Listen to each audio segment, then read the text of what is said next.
To successfully commission the Testo Saveris 2 data loggers, open the cloudsaveris.net.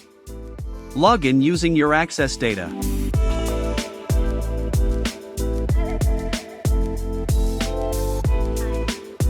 Then open the Setup wizard and follow the steps indicated.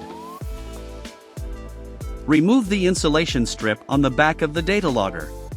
Connect the data logger to your PC using the USB cable included in delivery.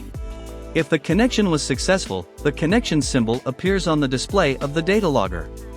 Confirm the procedure with Next. Now enter the network name SSID and the password.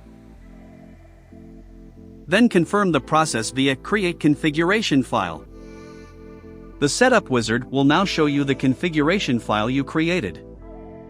Save it on the drive Saveris. After successful saving, disconnect the data logger from your PC and finally confirm with Next.